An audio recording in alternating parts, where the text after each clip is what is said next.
Jurassic World Fallen Kingdom.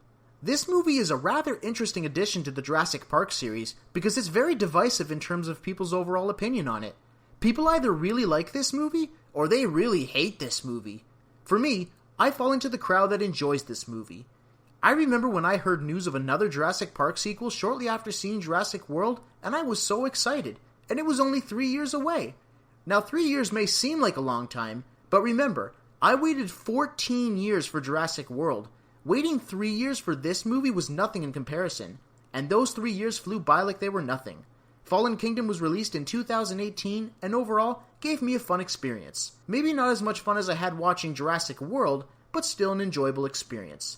Thankfully, there were enough exciting moments in this movie for me to pick 10 of them, so I present to you my top 10 favorite moments in Jurassic World Fallen Kingdom. And of course, this is based on my own opinion. Here we go. Welcome to Jurassic World. Lockwood Manor. Before this movie came out, I was always wondering, who is Benjamin Lockwood? Is he a good guy? Is he a bad guy? There wasn't a lot of information about him before the movie came out. I knew he was the former partner of John Hammond, but that's all I knew, and that's all I wanted to know at the time, and I avoided spoilers like the plague. Once this movie came out and we got to this scene, we finally got to see who the mysterious Benjamin Lockwood was. Like his former partner, Lockwood was a kind old man who genuinely cared for the well-being of the dinosaurs. I thought, what a nice guy. But there's one other reason why this scene stands out for me, and that's because of the tribute it paid to a Jurassic Park legend. Hanging on the wall was a portrait of the father of Jurassic Park himself, John Hammond. And to top it off, there was a little bit of the original Jurassic Park theme thrown in there if you listen closely. This scene reminded me of one thing. I miss John Hammond. Overall, the scene had a touching tribute, and it was also a great introduction to a new character. Welcome to Jurassic World. BARYONYX attack. Whenever I would talk to people about dinosaurs, the BARYONYX wasn't exactly the first dinosaur they would think of. But thanks to this scene, maybe that can change now, because audiences got to see another new dinosaur in the Jurassic Park movies. Unfortunately though, apart from the small chase that the BARYONYX gives, and a couple of humorous moments from Franklin, this scene is relatively short, so the BARYONYX didn't really get a whole lot of time to shine, but it still got to show us how menacing it can be. I'm always up for seeing new dinosaurs, and this scene helped me do just that. Welcome to Jurassic World. Saved by REXY. As you've seen in my previous videos, I'm a big fan of REXY, so this moment just had to be on this list somewhere. But I also like this scene because it features some cool shots of another awesome dinosaur, the Carnotaurus, who finally got to make an appearance in a Jurassic Park movie. I was always fascinated with the Carnotaurus ever since I saw Disney's Dinosaur when I was a kid. Yeah, I know that wasn't exactly a fully accurate representation, but still. Anyway, we got to see a cool little fight of the Carnotaurus against the Sinoceratops. Afterwards, just when it seemed as though Owen was about to become lunch, REXY came out of nowhere and took down the Carnotaurus and roared in victory, giving us one of the most famous shots of the movie. Generally speaking, this scene was pretty cool. It had a Carnotaurus and of course REXY. But the unfortunate thing about this scene is that it was already shown to us in the trailer, so there was pretty much no surprise factor in the actual movie. Had the trailer not given that scene away, I probably would have put this moment much higher on my list. Sorry guys. Welcome to Jurassic World. Welcome to Jurassic World. I like this scene because it featured thought-provoking commentary from none other than Ian Malcolm himself. I mean, who better to foretell that big things are going to happen now that the dinosaurs are free? Here's a fun fact. Some of his dialogue in this scene is very similar to what Malcolm said near the end of the original Jurassic Park novel. I thought it was a nice way to throw that in there. We got to see so many different creatures all over the place. There's so much possibilities as to what can happen next. But much like the previous entry on this list, this scene was already shown to us in the trailer, and the movie didn't really show us anything new with the exception of Blue and the Pteranodons, so there's really not much more to talk about. The trailer already gave us the basic gist of it. All the same, it was a great setup for the next sequel. I can't wait. Welcome to Jurassic World. Freedom. I like this scene because it's a pivotal point that sets up the story for the next movie. The dinosaurs are free to go wherever they want, and it was time for Mills to finally get what was coming to him. It was just a matter of how. I remember being in the theater pointing out the sneaky Carnotaurus in the background to my wife, even though she clearly saw it anyway. By then I thought, hey, the Carno's gonna kill him, awesome, we're actually gonna get a Carno kill. But nope, REXY came out of nowhere and ripped Mills apart, fending off the Carnotaurus in the process. Actually, the death of Mills is very similar to how Eddie Carr died in the Lost World movie.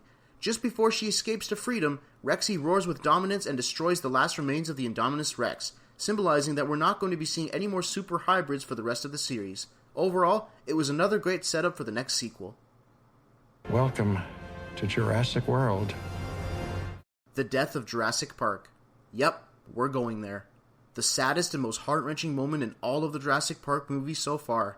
It was already sad enough knowing that so many dinosaurs didn't survive the volcano, but it was even more sad seeing one particular dinosaur practically get left behind. The same Brachiosaurus from the first Jurassic Park movie ran to the docks hoping to escape, only to find itself helpless against the Inferno. What made it worse is that it sounded like it was crying, like it knew it wasn't going to make it. Seeing that really hurt me.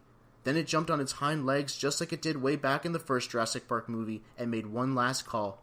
I was a mess watching this scene for the first time. I was fighting back tears, holding my wife's hand. While this scene was an emotional moment, it was also a symbolic one as well, and it's because of those reasons why I like this scene. Goodbye Brachiosaurus, goodbye Isla Nublar, goodbye Jurassic Park. Welcome to Jurassic World. The jaws of the Indoraptor. I like this scene because we got to see the Indoraptor make its first on-screen kill, and who better to be the victim than Wheatley himself. I always thought that Wheatley was a rather cartoony villain. So many things he did and said were like they came straight out of a comic book or a cartoon, so it was only natural for the cartoony villain to meet his demise. You knew he was done for as soon as he opened the cage door. It was just a matter of time, and it didn't take long. It was a savage and brutal kill for the Indoraptor, biting off Wheatley's arm and then finishing off the rest of him. I was honestly hoping for more blood, just to really hammer in the brutality of the Indoraptor, but this was passable. Finally, just because it could, Eversol and some shady buyers are added to the Indoraptor's kill streak. Welcome to Jurassic World. The Indoraptor. While I was initially skeptical of hybrids reappearing in Fallen Kingdom, seeing the teaser photo of the Indoraptor sort of eased the tension for me a bit, at least enough that I couldn't wait to see the whole thing. I was so excited to see this new hybrid, and once I saw it, I was amazed. What an awesome creature! It had everything. The claws, the teeth, the growling, even the way it stood make it look like it was a killer. And as we were introduced to this hybrid, some epic music was playing in the background. You know what this kind of reminds me of? It reminds me of when wrestlers walk down to the ring to their theme songs. Take a look at The Undertaker, for instance. He has an epic theme song, and it goes well with his character. This scene had a similar effect to that. An epic entrance and an epic theme song. This scene was the debut of something truly awesome. Welcome to Jurassic World. Mosasaurus attack. I find it unusual that my second favorite moment in Fallen Kingdom happens right at the beginning of the movie, but I guess that's part of what makes this moment so unique. Before I saw this movie, I saw all kinds of promotional material that explained that the Mosasaurus was free, and that was one of the biggest things I was looking forward to for this movie. But that just led to a big question. Just how did the Mosasaurus escape into the open ocean? I even did a video about this topic before Fallen Kingdom came out, but I never saw anything happen officially, so here I was finally going to find out for sure. But before we got to see that, we got to see the iconic REXY make an awesome appearance and give chase, flipping over a truck in the process. It just goes to show that REXY still got it. And I should mention how cool it was watching her appear as the lightning flashed. Afterwards, we then got to see another Mosasaurus kill as it then escaped to freedom in the open ocean. Overall, this was a fun little action scene and in my opinion, a great start to the movie. Welcome to Jurassic World. The Indoraptor chase. Yet another Indoraptor moment, and that's because the Indoraptor is one of my favorite things about Jurassic World Fallen Kingdom, which is kind of funny considering I was skeptical about hybrids reappearing in the series to begin with, as I mentioned earlier, but this scene really delivered. Now, some might argue that this is just a boring chase scene with a bit of fighting thrown in, but I would disagree, because I think there's a lot of other things to talk about in regards to this scene. For example, let's take this shot of Maisie looking through the glass and seeing the Indoraptor. See how both of their faces overlap each other? Now take into consideration the fact that they're both essentially cloned beings. They're a lot more alike than how they appear on the outside. In a way, they're the same. Again, they're both cloned beings after all. And there's another thing about this scene I like. Just like when the Indoraptor was introduced, this scene also played that same awesome music as before, as the Indoraptor climbed onto the rooftop and roared in the moonlight. So I definitely need to give the movie credit for that as well. As for when it came to the fighting, Blue managed to hold her own against the Indoraptor, which was pretty impressive given her condition. Much like in Jurassic World when she was fighting the Indominus Rex, Blue got to have her shining moment in this movie when she fought and defeated the Indoraptor.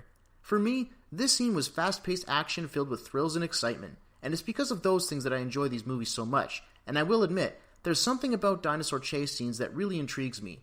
I'm not sure what it is, I just know I like it, and this scene is a perfect example. And there you have it, my top 10 favorite moments in Jurassic World Fallen Kingdom. What are your favorite moments in Fallen Kingdom and why?